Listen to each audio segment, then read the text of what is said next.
Hey there, it's Dusty Thunder again with yet another AITA story for you, and this one is, am I the astronaut for not reinviting my sister and her family to my wedding after we changed it? My fiance and I planned to have a large wedding in July at a venue in the country. I guess that was too out of the way for most people because only 14 people RSVP'd that were coming. We had already set aside money for our wedding, and since there was no longer going to be a lot of people coming, we decided to splurge. So we asked everyone who RSVP'd that they were coming if they could take a few extra days off for a longer trip to Hawaii, all expenses paid by us. Who are these people and how do we become friends with them? Candy Thunder, look them up. We need to become friends with these people. I mean, it's too late now, obviously, but everyone said yes. So we started booking tickets and suites at this nice resort. We also planned some fun things to do while we're there. Everyone is very excited for the trip. Now, my sister, who RSVP'd that she and her family weren't coming, is upset that I didn't reinvite her when we changed plans. Well, of course she is. Why wouldn't she be? She said no to your dinky little out of the middle of nowhere party, but Hawaii is a completely different set of circumstances. She thinks that since it's basically a different trip, they should have been told. Originally, she said that she wouldn't come to our wedding because that time of year is very difficult for her and her husband because the summer is the busiest time for their business. They have a landscaping business. Also, she said traveling that far with all of her kids would be difficult because of the long car ride. It would have been around a 3-hour drive from where she lives, so it doesn't make any sense to me for her to say that she can go on a longer trip even farther away. The plane trip is almost 9 hours long. Also, she says it's unfair because our brother and his family gets to go while hers doesn't. That's making her kids feel left out because their cousins are going, and my sister says it's like playing favorites. My sister and her family would be 5 more people, so even if we wanted to reinvite them, it would cause us to go way over budget. The only other option would be to drastically downgrade the trip we already promised everyone. It just seems totally unfair to everyone else, but my sister also thinks I'm being unfair and says we pulled a reverse bait and switch. Edit, oh boy, sorry, but I'm definitely not going to be reading all these comments. I mean, it has 1.1k comments, so I get it. Top comment here is NTA,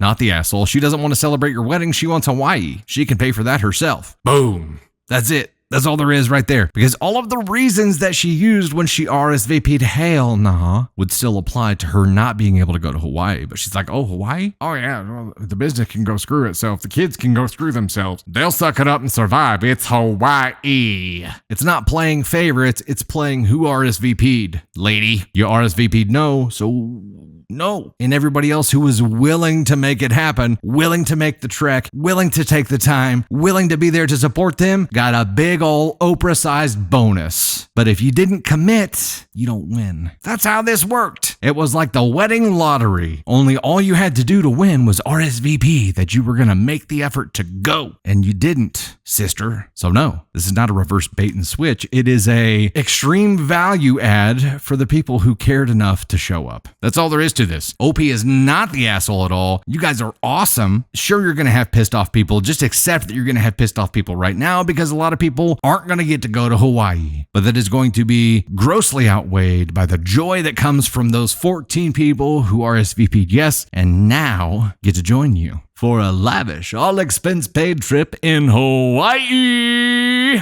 Meanwhile, all your shithead relatives will be at home, sulking, looking at the pictures that you post on Instagram. Post and post often. So OP, not an asshole at all. We are going to rate your sister on the ascon scale. Let's decide where she's going to be here. As a reminder, this is our new and improved ascon scale. I can't see it while I'm doing that, so it's like Vanna White kind of movement. ascon 4 is the least amount of asshole. ascon 1 is the worst. ascon 4 is you could have done that differently. ascon 3 is you should have done it differently. ascon 2 is you definitely should not have done that. And ascon 1 is you're a terrible human. So, OP not an asshole at all. We're talking about sister right now who got pissed off because she RSVP'd hell no because their business is too busy that time of year and her kids couldn't make the 3-hour car ride, but is pissed because she doesn't get to go to Hawaii, which is longer, a longer stay during her busiest time of year and also a longer ride. So it doesn't make any sense at all. I feel like she's a solid 2. Is she a 1? Is she a terrible human being? Because this is not an unexpected response, and I'm not advocating for her because I think she's a shithead. However, this is a pretty standard response for someone to be pissed off about not getting to go to Hawaii. She screwed up. She screwed up and RSVP'd no. She wasn't willing to make the effort. She wasn't willing to support them, show them that she loved them and be there for them, so she doesn't get the prize. That's all there is to it. She definitely shouldn't be handling it the way that she's handling it right now. I don't know that this makes her a terrible human. It just makes her human. I'm sticking with 2 here. So sister,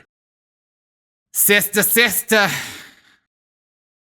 Instead of Hawaii, you'll be taking an all-expense-paid trip to Ascon 2. Enjoy your stay. It's a 12-hour car ride, and you'll be staying for 2 weeks and held against your will. Ascon 2 comes with amenities like remorse, guilt, anger, and projection of failure. All right, sister, my verdict on you was Ascon 2, because I think, you being pissy about this is a completely human response. However, chat has convinced me here that at least as a symbolic upgrade, that's right, your ticket has been upgraded to first class asshole. And chat would like to place you on Ascon 1. So, just as formality here, we're going to go ahead and upgrade your ticket.